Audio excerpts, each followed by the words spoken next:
उत्तर प्रदेश के एक छोटे से गांव शिवपुर में एक परिवार रहता था।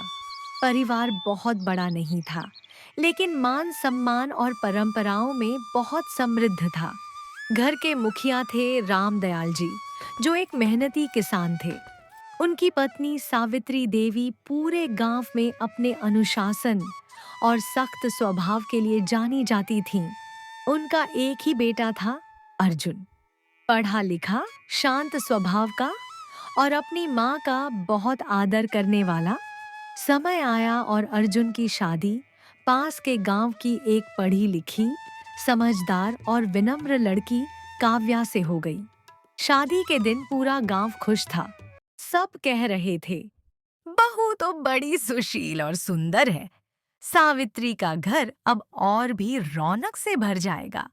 लेकिन किसी ने नहीं सोचा था कि आने वाले दिनों में इस घर में भावनाओं की एक गहरी परीक्षा होने वाली है। शादी के बाद काव्या की पहली सुबह थी। अभी अंधेरा ही था कि सावित्री देवी की आवाज आई। बहू, हमारे घर में सूरज से पहले उठना पड़ता है। काव्या तुरंत उठ बैठी। उसने जल्दी से नहा धोकर पूजा की तैयारी की। उसके हाथ कांप रहे थे, लेकिन चेहरे पर मुस्कान थी। वह हर काम सावधानी से कर रही थी, ताकि सास को कोई शिकायत न हो। सावित्री देवी चुपचाप सब देख रही थीं। ठीक है। उन्होंने मन ही मन सोचा, शुरू शुरू में तो सब अच्छा ही करते हैं। पहले कुछ दिन सब सामान्य रहा। काव्या सुबह से रात तक घर के कामों में लगी रहती।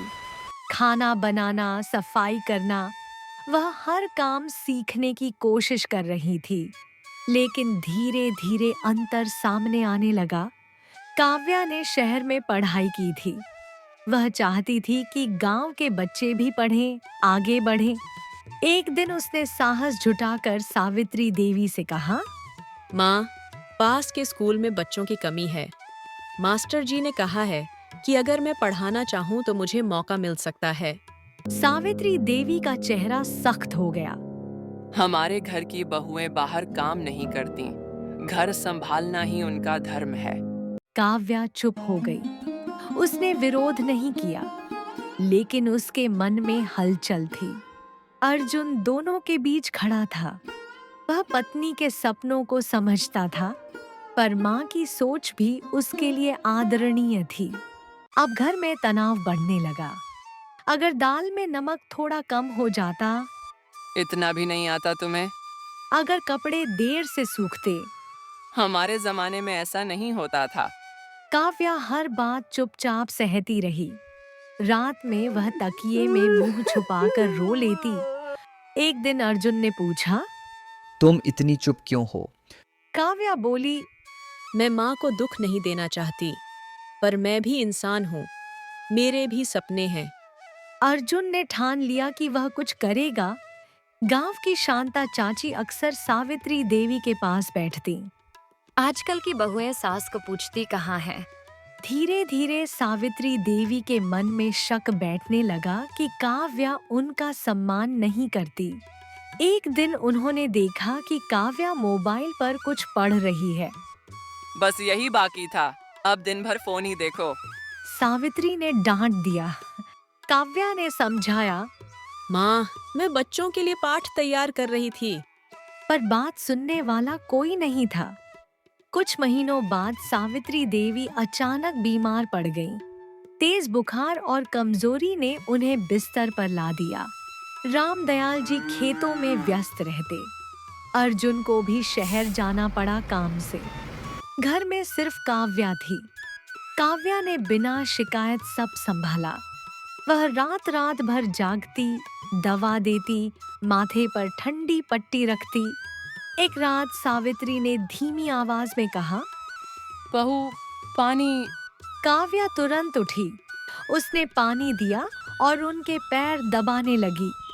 सावित्री की आंखों में आंसू आ गए। उन्हें याद आया कि जब वे बहू बनकर आई थीं, तब उनकी सास ने कभी इतना स्नेह नहीं दिखाया था। धीरे धीरे सावित्री स्वस्थ होने लगी। एक दिन उन्होंने काव्या को पास बुलाया। बेटी, मैंने तुम्हें गलत समझा। तुमने तो माँ से बढ़कर सेवा की। काव्या की आंखें भर आईं। माँ, आप ही तो मेरी माँ हैं। उस दिन दोनों के बीच की दीवार टूट गई। कुछ दिनों बाद सावित्री देवी ने खुद कहा, अगर तुम पढ़ाना चाहती हो तो जाओ, लेकिन घर की जिम्मेदारी मत भूलना। काव्या खुशी से झूम उठी। मैं दोनों संभाल लूंगी माँ। गांव के स्कूल में उसने पढ़ाना शुरू किया।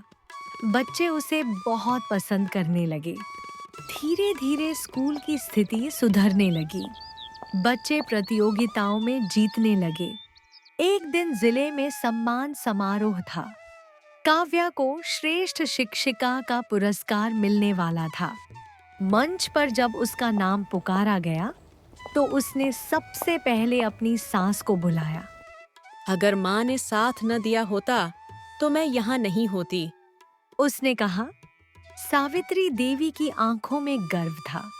उन्होंने सबके सामने कहा, मेरी बहू ने मुझे सिखाया कि नई सोच से डरना नहीं चाहिए, बल्कि उसका सामना करना चाहिए।